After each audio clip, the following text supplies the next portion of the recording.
Welcome to Beyond the Fundamentals. In this video, we're going to talk about one rule for marriage, communication, and ego work. Just one rule for marriage, communication, and ego work. Now, we did a video previously called Marriage, Communication, and the Implicit, and it's important before you watch this video, during this video, we're going to presume that you have also seen that video because we're going to build on some of the concepts. So in this video, this one rule, the one rule isn't the end point, like you follow this rule and you're done. It's really the difficulty in following this rule that prompts a process that can help you improve a lot of things in your relationship and with yourself. And that's what we're going to look at today. So what problem are we solving here? Our struggles to interact with the people closest to us are closely connected to our sense of identity, or what is often called the ego. Detaching from your egoic identity is like taking out 50 birds with one stone. Instead of just taking out 2 birds with one stone, we can really solve a whole lot of problems in life if we can get this one issue down. And since life is a series of interactions, it is in the heat of those interactions that a lot of ego detachment lines of effort can be identified. So we can identify what lines of effort should and could we be working on during this. So we can identify a lot of egoic lines of effort that we can be working on while we are interacting with the people that are closest to us. Okay. So some of the benefits, I got about 7 benefits listed here, and there are a lot more than this, but if you implement what we're talking about in this video, you're going to be able to relate better. You're going to be able to know yourself better. You're going to be able to be actively engaged in your own growth. You're going to be more authentic. You're going to have increased interactive fluency, increased emotional intelligence, and an increased capacity to cultivate meaning in a relationship. So those are some of the benefits that we're going to get from today's session if we implement the practices that come along with these, okay? Committed couples should be in the process of partnering to make both of themselves and their partner better. Like the Tim McGraw and Faith Hill song, Better Than I Am, More Than I Was.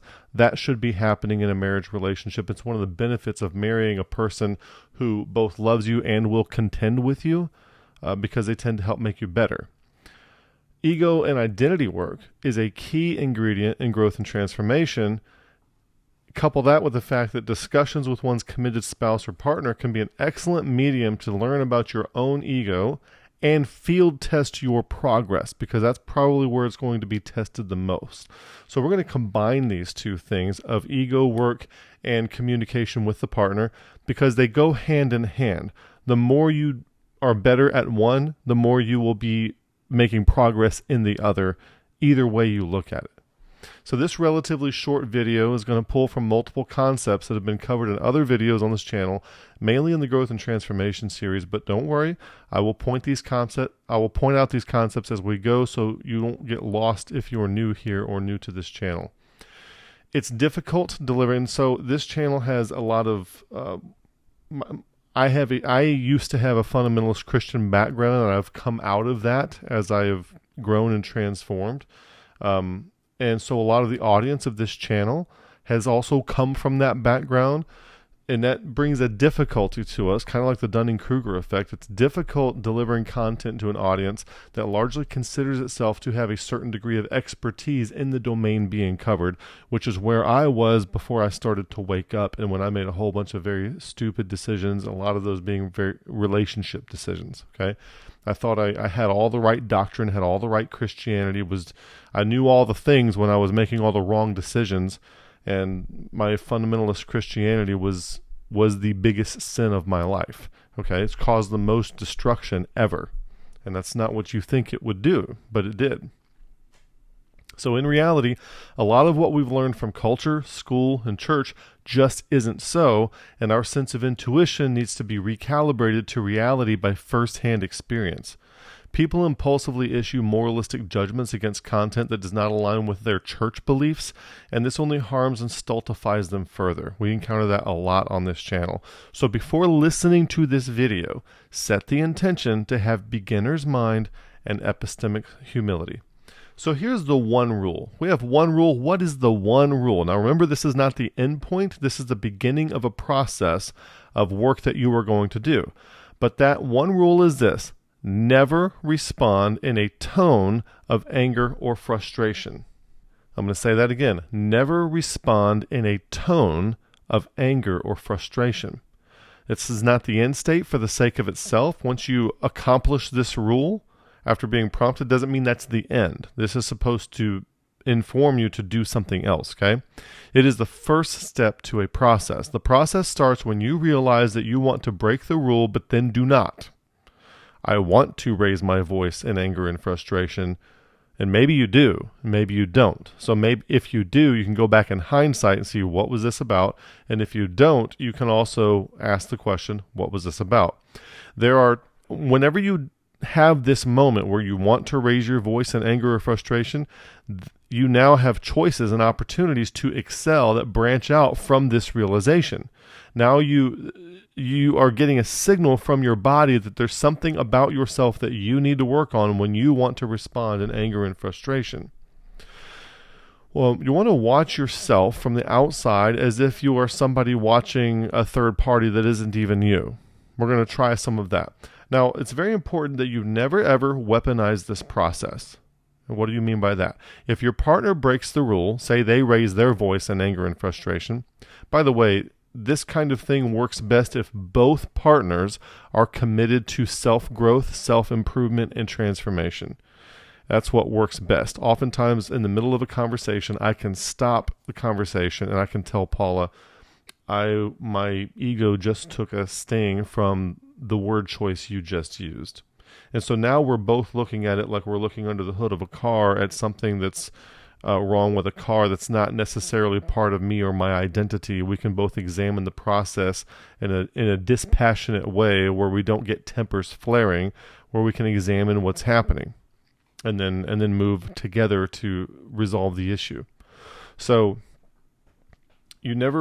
first of all, both parties. What I'm trying to say is that Paula and I speak the same growth and transformation language, so that when something comes up, I can kind of sidestep, if you will, whatever it is we're talking about and talk about this process of how I'm hearing what's being said, and she understands exactly what I'm doing, which is very helpful because this could be confusing if somebody doesn't understand what you're doing. But never weaponize this process. If your partner breaks the rule, they yell at you or get frustrated, it's not your job to hold them accountable and say, you broke the rule, you shouldn't have yelled and you did. That's not what we're doing with this, okay? It is actually an opportunity for you to double down on your own internal work. How does this now trigger you, and what signals are being sent from your body that tell you what you can work on? So your partner's work is not something that you can do, okay? If you're both committed to this, they will figure it out. They will not need to be told, so do not weaponize this against them. This is not a tit for tat. One of the problems, I've been a pastor for many years. I've been a company commander, dealt with a lot of couples there too, and also now dealing in the psychological realm. What people tend to do when they start to learn something new, like say it's the Bible, they will learn a few things that should be happening in accordance with Scripture, and then they will use those verses and beat their spouse over the head with the Bible, okay? Or when they start learning about psychological concepts, they will start beating their spouse over the head with those. They will weaponize everything. You're a narcissist. I have boundaries, all this kind of stuff, okay? So you don't want to fall into that trap of weaponizing anything we're going to say here to use as fuel and ammunition to win the next argument against your spouse, because that's just going to defeat the entire purpose. This is only for you, but it works best if the other person is also trying to do something for themselves along the way as well. So if they do break the rule and raise their voice in anger or frustration, it's actually an opportunity for you to double down on your own internal work. Each partner needs to know that their partner is for them no matter what. So it needs to be an emotionally and psychologically safe place to be able to say what needs to be said without having it held against them later, okay? So the process is, first thing, be very aware of your tone and never respond or engage with a tone of frustration or anger. Remember, that's rule number 1. Then the next thing is when you are prompted to respond to any stimulus, because sometimes you're not responding to words or phrases in a conversation. You might be responding to a situation. Maybe you saw something that puts your trust for your spouse in question, or you saw the Macy's card bill or something like that, okay? Whenever you want to respond to something, whether it's in conversation or a situation, circumstantial, otherwise, take somatic inventory first. Now, we do this on FSI. On our Wednesday night sessions, we meet and we'll have somebody offer up a proposition. And before people can respond to the content of the proposition, they first have to respond somatic awareness. What emotion do I feel, or emotions do I feel in response to this? And where do I feel it in my body? I'm going to say that first. And sometimes if I'm talking to Paula, even in the middle of a conversation, we might be talking about the kids, or the pool needs to be repaired, or how much something cost. And then we'll pause and be like, well, what you just said makes me feel a little curious. And I feel it kind of in the back of my neck and around the middle of my chest. And so you first note how it feels, and then pause, and then you can start moving into some kind of response. So you want to, this is a practice to get you used to the signals that your body is trying to send you, okay? Another way to say this is that all of your subconscious is in your body, or your body is your subconsciousness, something like this. So we have to learn to listen to it. And doing it very intentionally and pausing to do it on purpose can be very, very helpful. And we practice that in our FSI sessions, and we recommend that couples practice it when they're having discussions with each other. Actually pause the conversation and talk about how something made you feel. And that brings up the emotion wheel. On our webpage, beyondthefundamentals.com, on the glossary, under E, we have an emotion wheel there. You can also just Google emotion wheel. Sometimes you might not be clear what you're feeling. So having an emotion wheel, it just looks like a big wagon wheel, and it's a bunch of emotional categories arranged topically and in a circular format. And it helps you, I guess I could just stick one on the screen here, right? And it helps you look to see what kind of emotion matches how you're feeling. Because we often very much, especially when we're starting new at this, we need that as kind of a crutch to help us figure out what this thing is. All right, so that can help us with our somatic awareness. So we're going to take somatic inventory. So what might this look like? You have some kind of prompt or a trigger. If somebody says something, somebody does something that makes you want to respond, and maybe you're frustrated or angry. So anytime you want to respond with a tone of annoyance, frustration, or anger or argumentation, you're going to respond. Now you might be initiating conversation in an angry. You might be initiating the conversation because maybe you're responding to the credit card bill. Okay. Who charged this? You never know what it is. But it's usually a response to something. So when I say respond, it might not just be in conversation. It might be to other stimuli as well, whether it's an action, situation, or condition. And then you're going to mind your emotional dysregulation. Okay. Anytime you're emotional dysregulated is when your emotions take over and they start driving how you act, respond, and talk. Your blood pressure gets elevated. You might start to sweat, okay? Your breathing gets heavier, you have emotional, and then you start maybe yelling, or maybe you start crying, something like that, okay? Or to state this negatively, anytime you are prompted to respond in a way that is not kind, warm, or receptive, okay? So anytime you're prompted to respond to something that isn't kind, warm, or receptive, that's your moment to pause and take somatic inventory. How am I feeling? What's going on? And then we're going to identify what needs to be worked on. What am I attached to that I need to let go of, that I'm pulling in as part of my identity and who I am that really isn't? So we're going to stop, take somatic inventory. This is your prompt to examine something about yourself. Your impulse to be angry is a signal from your body to your mind that there is something about you that needs to be adjusted.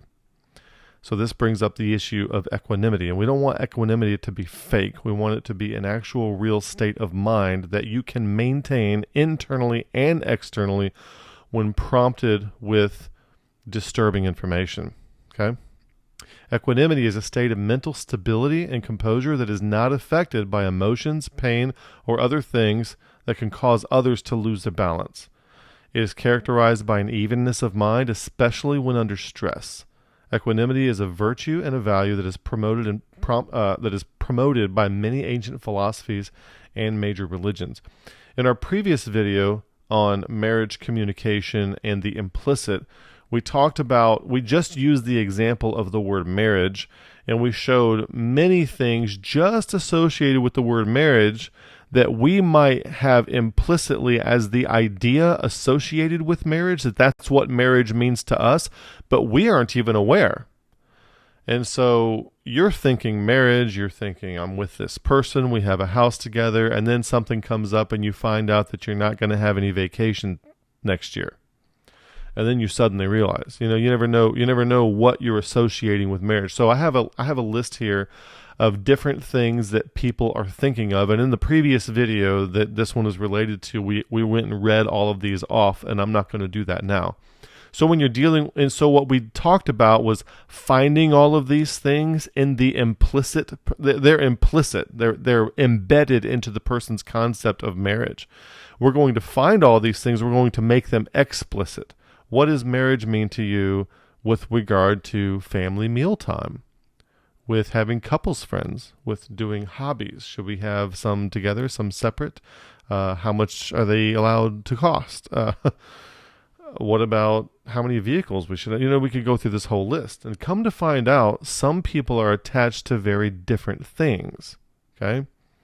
You might have one partner is attached to, say, these things, and I think I have about 6 of them pointed at here. Whereas the other partner doesn't really care about those things so much. They're fixated on other things, and that's what they're attached to when they think of themselves as a married person, when they identify as a married person to themselves and to others. These 6 might not matter at all, but like 12 other ones might. And we don't know what they are because we just have one word, marriage. And it means so many different things to different people. So, and that's just one word. That's just one word. And we have all these things attached to it, and we have emotional attachments to these things being done a certain way. And we don't even know that we have these emotional attachments usually until something does not go that way. And then we get upset or angry. And that's when we learn what we are emotionally attached to. So what we want to do is we want to move things over from the implicit over to the explicit. Okay? From the implicit over to the explicit. And then from there, now we've stated it. Now we know that I am egoically attached to seeing my wife as territory, or to having her obsessed with me. There's just a couple of examples that are up there. Those are real things, by the way, that people are egoically attached to. Now that I moved it into the explicit, I know that I'm obsessed with this. Now I can work on emotionally detaching from that, and that will take a process that we'll talk about in a few minutes. Notice down here I have these concepts of egoic self and authentic self, but really the authentic self is usually perception-wise kind of embedded inside the egoic self. And when I say ego, I'm not talking about conceit or arrogance, like, oh, he's egotistical. I'm not saying egotistical when I say ego. I'm simply talking about your sense of self, how you think of yourself, and like, how would you describe yourself if you write a bio of yourself? And then also your perception of how you think others perceive of you. This is kind of your ego, okay? And our ego is made up of emotional attachments to things that actually are not ourself. And when you strip all those away and you become emotionally detached from them, what should remain ideally is what we call the authentic self. Now, the authentic self is not like, it's not, I used to listen to heavy metal, but I started dating this guy and he was all into rap. So I left my heavy metal behind and started listening to rap. But then when we broke up, I got to be my authentic self again, start listening to heavy metal again and be my true self. That's not what we're talking about, because the heavy metal in that case or the rap are just 2 different egoic attachments. We're not talking about that kind of be your authentic self. It's not what we're talking about at all. Different things entirely. So your emotional attachment identity. So what you're going to see is the egoic self down here at the bottom. The authentic self is buried underneath there and cannot be seen at all. It's not perceptible at all. It's completely invisible. When a person's around 25 or so, they are 100% ego, and there is no authentic self visible at all. Okay? And it's not exactly a flaw that this is the case. It's kind of like a caterpillar needing to build a cocoon. It's a natural part of the process. It kind of has to happen. Now, once your brain is fully developed around age 25 or so, hopefully you have a wake-up experience soon. You can start to work on doing something about this ego so that your authentic self can interact with the real world.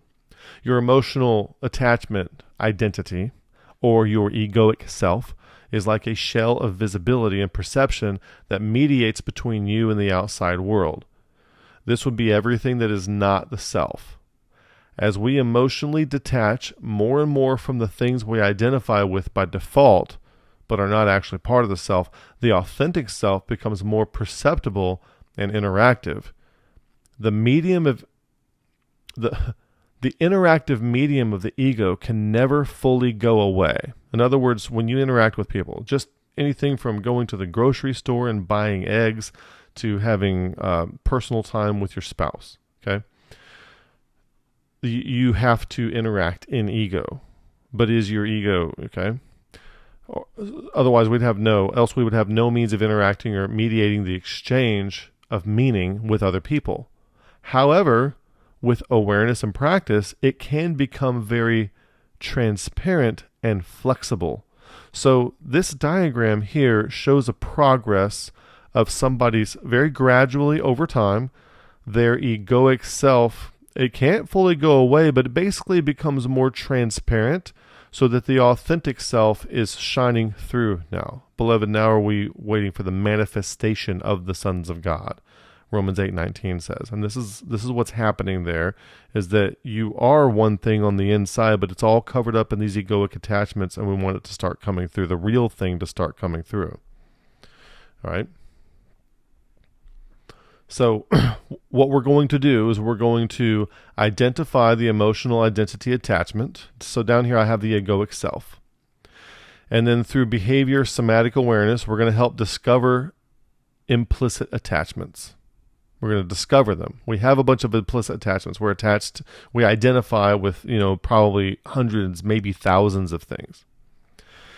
And then once we identify them, we are going to move those from the implicit over to the explicit. So we're going to list these things and we're going to name them. Oh, I am attached to being a good barbecuer. I am attached to being the guy that always runs the crawfish boil.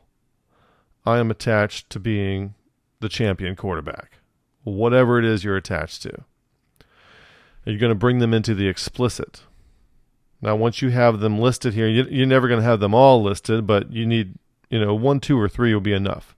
For the process that I recommend for this, which comes from Caroline Leaf, the process that I recommend without your life falling apart, I think you can do up to 3 things at a time, okay?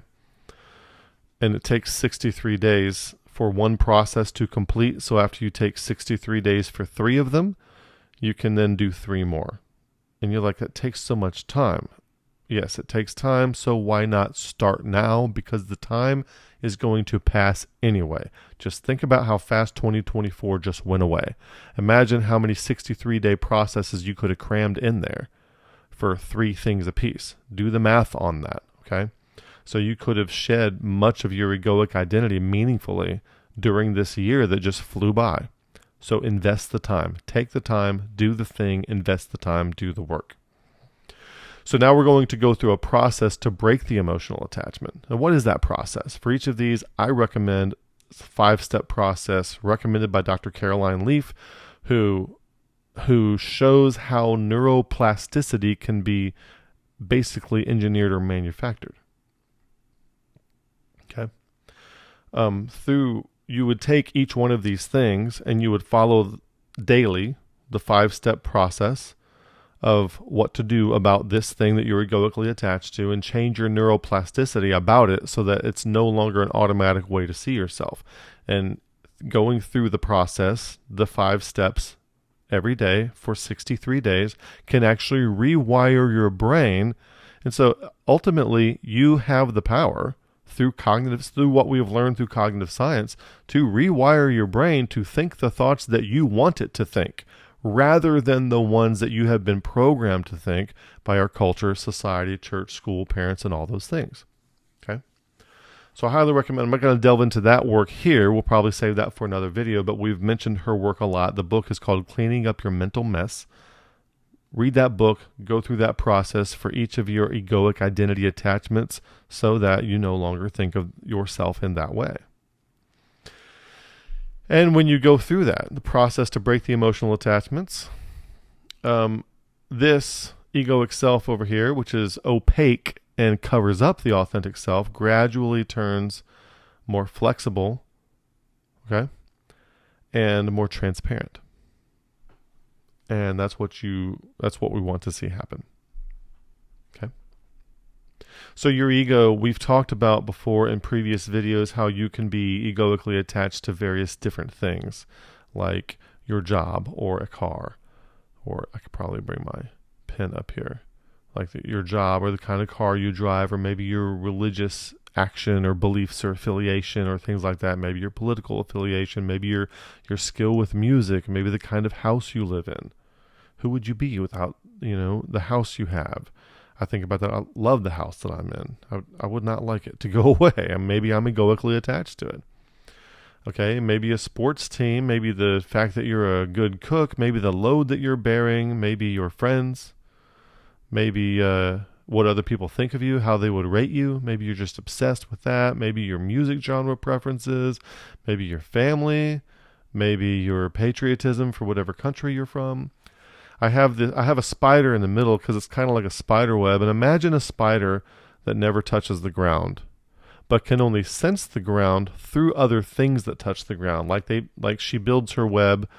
Maybe it's connected to the mailbox or a fence post or the railing on the front of the house or a set of stairs, a banister, something like that, but never directly connected to the ground. And your only sense of being connected to the ground is the degree to which the web connects to the mailbox, which connects to the fence post, which connects to the ground. Okay? So in this analogy, the ground represents the ground of being, and we're constantly having the real ground of being mediated for us by all these other things in our life. And ultimately what we really want to do is get to the ground level of things. Maybe crawl on the ground, build a web that touches the ground, something like that. And you could represent, I put a man in there on a future one like that. So still having these things in your life, but being emotionally detached from them is one of the places you want to get, and you will be less triggered, less frustrated, less angry, and more able to relate. Okay. I want to talk about feminine and masculine energy and forms of communication. Okay. Now, feminine, these are not limited to gender, because feminine energy can come from a man just as much as it can come from a woman. Okay. And as you get older, men tend to have more increased amounts of feminine energy, and women tend to have increased amounts of masculine energy as we get older, to where we kind of even out as we get older. And then there are some people who, even though their gender is male, they have a lot of feminine energy. This isn't right or wrong. It's just something to bear in mind. We're not casting judgment on this. We're not saying it's right or wrong. But feminine energy impulsively wants to be matched in an emotional state. If a woman's partner, or if any feminine energy from either partner is not matched with an equal amount of emotion in the response, it can feel like the partner doesn't really care or doesn't really get it. They don't really get the issue.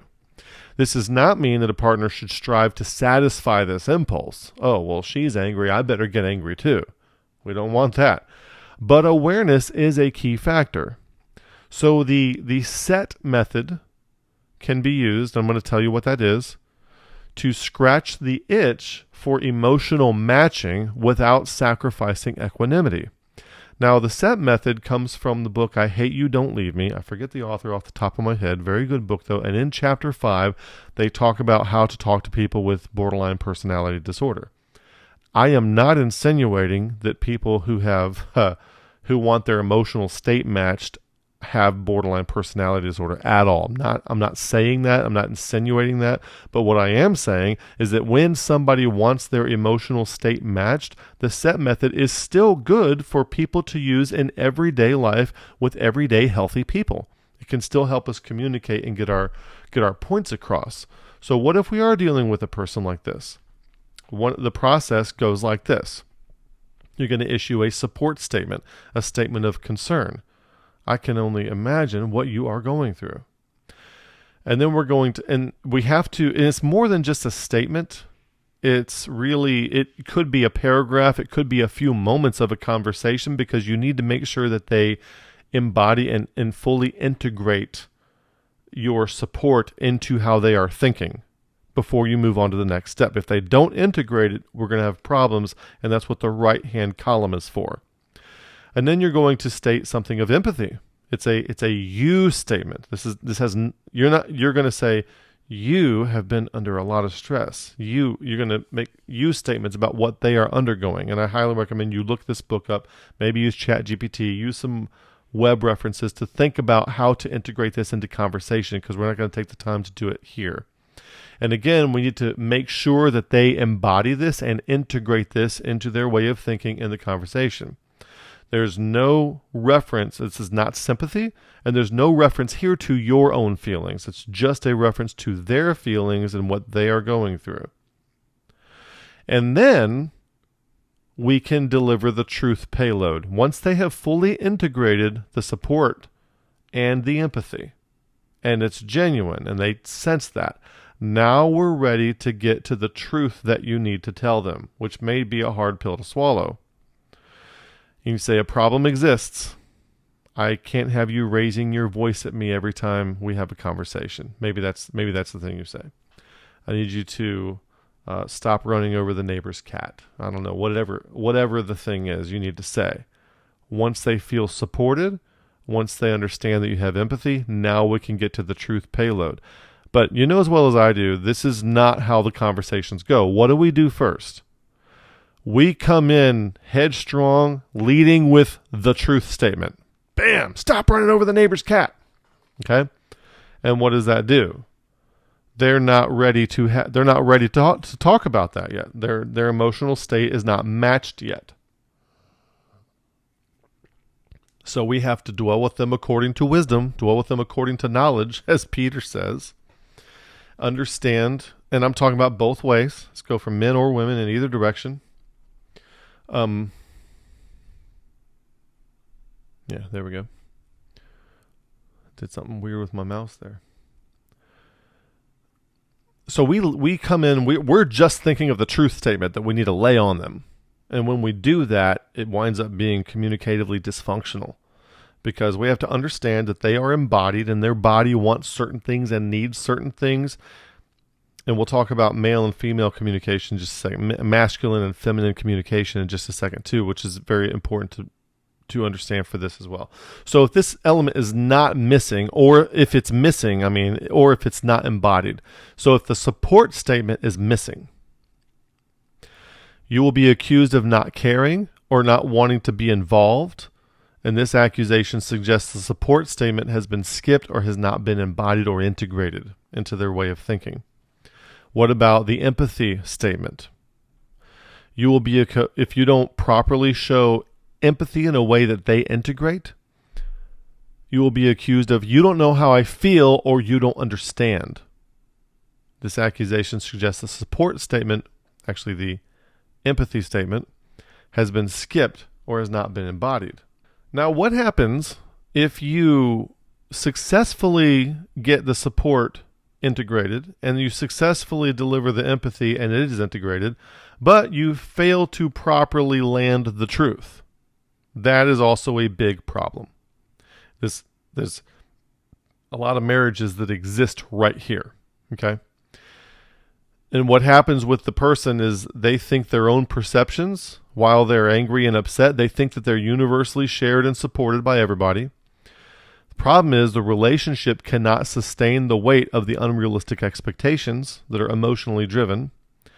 And then they become emotionally entangled with others, and others become enmeshed in the delusion. Now you find yourself enabling a person in their delusional way of seeing things. I should be able to run over the neighbor's cat whenever I want to. It's not my fault. No, you probably shouldn't run over the neighbor's cat. All right. So now you're Yeah, they shouldn't have had their cat outside. You don't have to watch where you're going when you drive. It's their job to keep you find yourself joining in on the delusion. Okay? And this isn't good for anybody. That cannot be sustained for very long. Okay? Because now one of you is fake. And the problem now, one person thinks all is well. Oh, I thought we were okay. I thought everything was better. Well, the person's playing along with your delusion. They do not feel safe, or they failed in some way to deliver the truth payload to you. It's not okay. It's not all right. You're not on the track to getting better, but they are trying to diffuse the emotional outburst of the anger and don't know how to do it. And they may have their own, we talk about trauma responses, but they might be in fawn mode because of the anger responses. And now they're giving in to your delusional version of the truth because their trauma response is in fawn mode. Freeze, the fight, flight, freeze, or fawn, the 4F response from the limbic system. And so then they fail to deliver the truth payload, and then the psychosis of because when we're angry, we don't see things clearly. And when we're perpetually angry and perpetually don't see things clearly, we start to develop a long-term chronic psychosis, delusional way of seeing things. And the people around us who are too afraid to bring us the truth payloads or are unable to do so successfully, they start enabling our delusion that is emotionally driven, especially when it's chronic. And then we have all kinds of problems going on. So you want to make sure this is done fully and completely with all 3 steps done integrated completely. When you find yourself, when it seems like the other person wants their emotion matched and the informational payload doesn't seem as important to them as it does to you, which brings up the concept of masculine versus feminine communication. Again, these are not gender specific. Okay, either one of these can come from either the male or the female. So this is not necessarily gender bound because feminine energy can come from a man and masculine energy can come from a woman. Masculine communication uses words to deliver a payload of semantic logic. Feminine communication uses words to deliver an emotional payload, something like poetry, if you will, is an example of that, which is very often much more important for effective communication than the logic or semantic meaning of the words employed. In other words, if the man can read between the lines for what is being emotionally conveyed, that signal might be more of a authentic signal, a helpful signal, than the words being used. You got to make the judgment call on that, though. There's no formula for this, okay? Now, this can be very confusing for a person who views language strictly as a carrier of semantic or logical information, which is what a lot of men do. And this is one of the problems with systematic theology, is that we think that everything can be reduced in this way, and we do not realize that, like, the Bible has a lot of feminine language in it. El Shaddai, one of the names of God, means multi-breasted nurturing mother. Okay, there are feminine attributes to God. I didn't make that up. I didn't write that. Don't get mad at me. But there is a lot of feminine language in the Bible. So, in other words, so we can't just systematize what our partner is saying down to its semantic, logical content. There's something else going on in their body, and the psychotechnology of language does not always match the experience that's happening in the body. Sometimes they are very much mismatched, and it takes wisdom, time, and experience to learn how to mediate that difference and try to close that gap as best as we can. Now, this does not mean that women should expect men to be able to meet them where they are and become mind readers. That's not possible, nor should men try to engineer a partner that stops using words to deliver emotional payloads. Knowledge of these tendencies should help all parties involved to both send high-quality signals to their partner and be able to better interpret what a real issue might be that's under discussion. We don't want to train each other to use emotional dysregulation to get what you want. If a person does not exhibit the desired behavior until you become emotionally dysregulated, they are inadvertently training you to be an angry person. And so if you're trying to get your husband to stop running over the neighbor's cat, maybe stop trying to run over the neighbor's cat. You're calm, you're cool, collected, but he he keeps trying to run over the neighbor's cat. And I'm just using this silly example. But then one day you just lose your cool. Stop running over the neighbor's cat. And you start throwing pots and pans. And now he stops running over the neighbor's cat. Well, if that's the only effective way to communicate with the person, what they are doing is training you to be an angry person, because otherwise they're not going to get the message.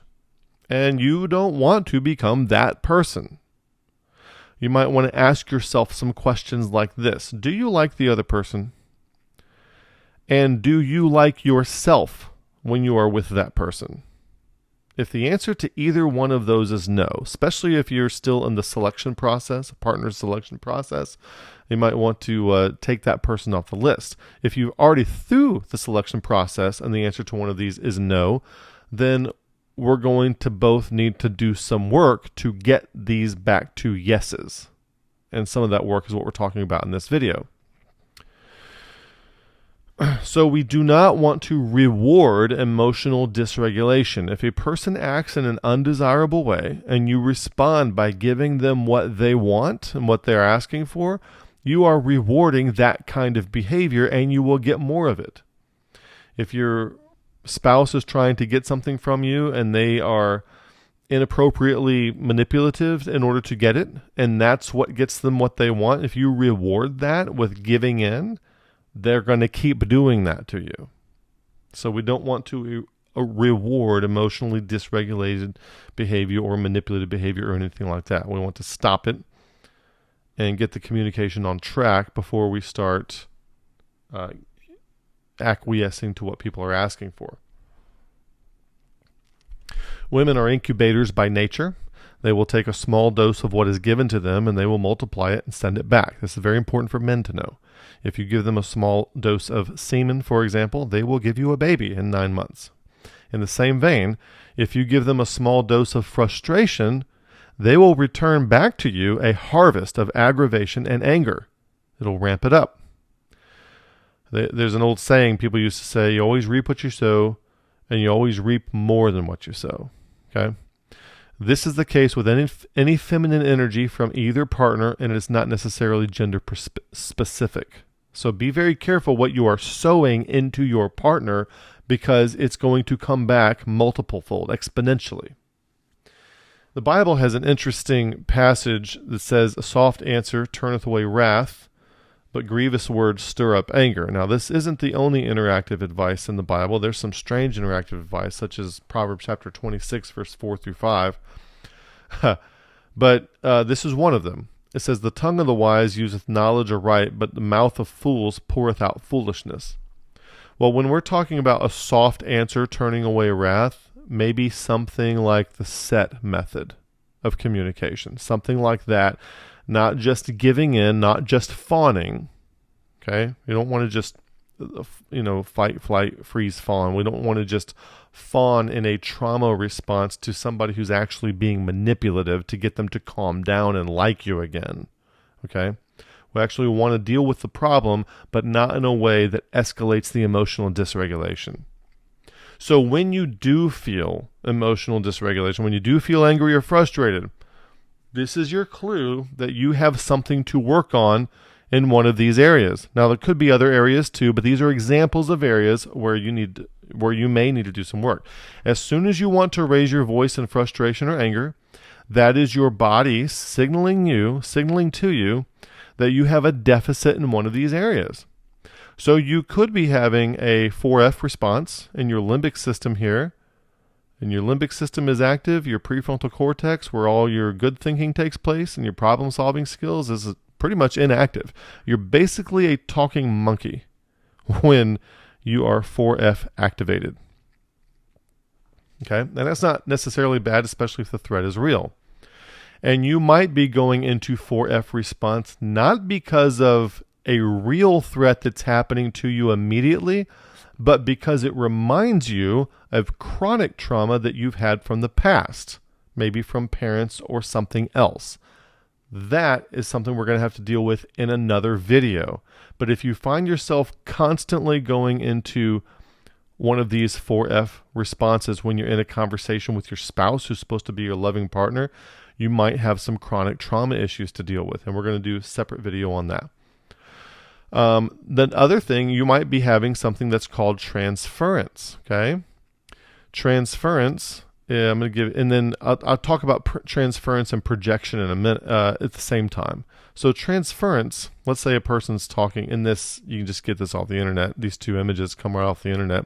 Let's say a person is talking to, this person in the middle on the left is talking to their therapist, and their parent figure used to laugh at other people's feelings. And so this person will transfer this to their therapist, and they say, well, my therapist will laugh at my feelings. So they will transfer a behavior or the catalyst of an emotional state of being that used to occur from, say, a parent figure in the past to the person that they're with now. And this very often happens with a person's current spouse.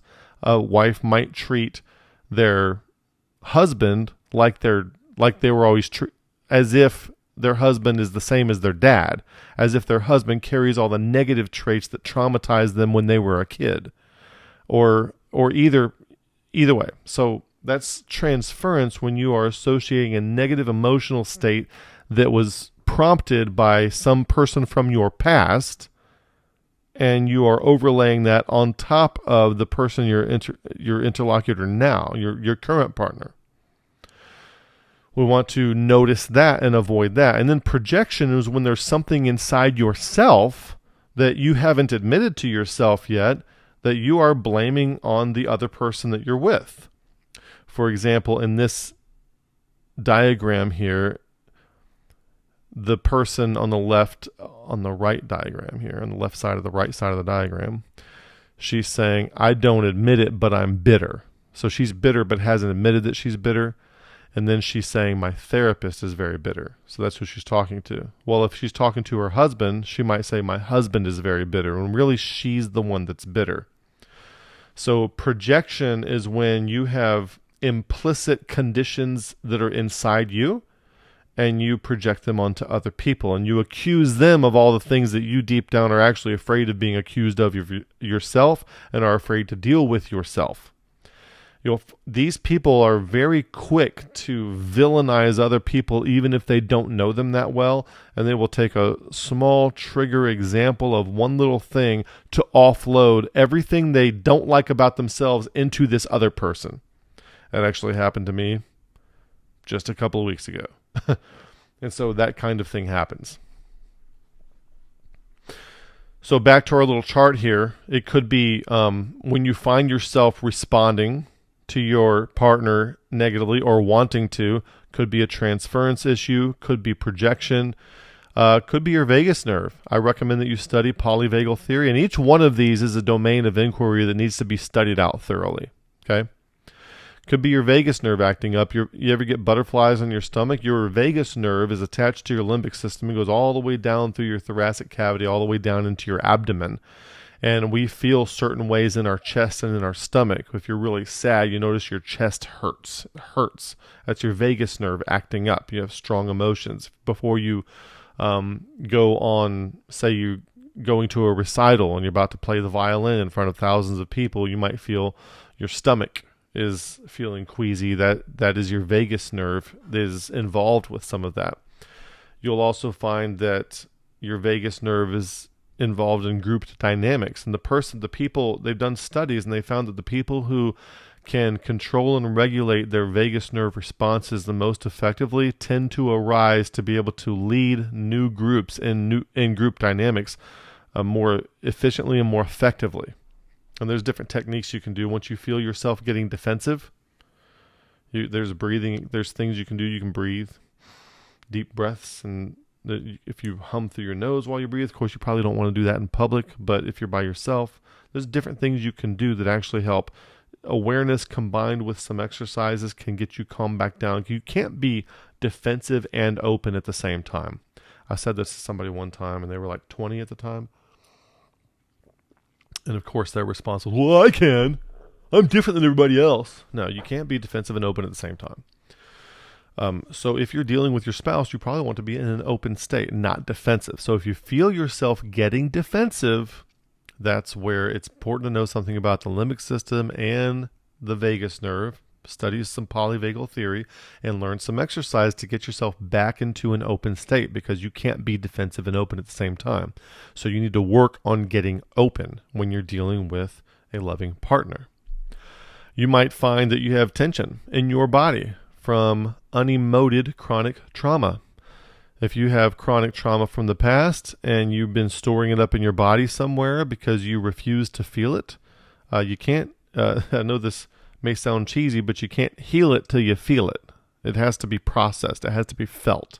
Oftentimes, grief can be very cathartic because it's very necessary to feel the things that we don't want to feel in order to become healed from these things. And then we have our emotional identity attachments down here. I have this diagram of a person as if they have tentacles coming out of them and they are attached to all these things. Okay? Like tentacles, we extend our emotional attachment into our job, social circle, hobbies, relationship, accomplishments, achievements, belief system, knowledge, being right, group affiliations, skills, belongings, music, reputation, preferences, politics, nationality, debates, sports teams, etc. These emotional attachments constitute our identity. It's what we refer to when we say the word ego. We think these things are enriching, but it's only in the reeling in of these emotional attachments that we reel in the line, reel in the tentacle, letting go of the emotional attachments. And in the emotional and identity divestiture from all these things around which these tentacles are wrapped, that we can be in the richness of the authentic self. So when you're in a discussion with your significant other and you find something going awry, it could be any one of these things, And in this video specifically, we're kind of focusing on ego work, egoic identity attachments, when you feel something in your ego get pricked in just a way. I was talking to Paula the other night, and we were having a discussion, and I told her that her word usage kind of stung my ego a little bit. I was able to say that, and she knew exactly what I was going through. No need for yelling, fussing, fighting, disagreeing. And then we talked about it like calm, rational adults, and it was wonderful and fine. Something to bear in mind: anger reactions build resentment. They lead to contempt. Behavioral studies show that either 4 out of 5, really it's 8 out of 11, interactions need to be positive with your significant other in order for the relationship to persist and be happy. We'll do another video on what constitutes failure in a relationship, and being together isn't the only measure of success. Being together and miserable is failure. And sometimes a relationship can end and not be a failure. We'll talk about that in a different video. But this ratio here, there needs to be, so about 8 out of 11 interactions need to be positive. But there also needs to be a healthy level of contending, or the relationship will start to feel fake. Well, I disagree with this, and I want to push back a little. There might be some conversations like that. They don't have to be nasty. They don't have to be mean. You don't have to be throwing things at each other, stomping on each other's belongings, or you don't have to do any of that. You can actually have contending conversations that can even be fun, but still there's a little contending, a little pushback going on, which is fine. Eye rolling, interestingly, as pointed out by Jordan Peterson, has been identified as the best interactive predictor that a relationship cannot be salvaged. Over time, most of your partner's regret, resentment memories will be wearing your face. Because if you're with somebody and you're there all the time, whenever they regret or resent something, you're probably there, maybe the cause of a lot of it. So avoiding adding memories to that bank. Avoid adding memories to that bank if possible. You don't want to just be willy-nilly throwing things into your wife's resentment box. It'll be wearing your face, and every time they come up, she'll think about how she resents that and remembers how you may have been involved in producing that resentment-causing event. So you don't want to add to that if you can. So don't have anger reactions.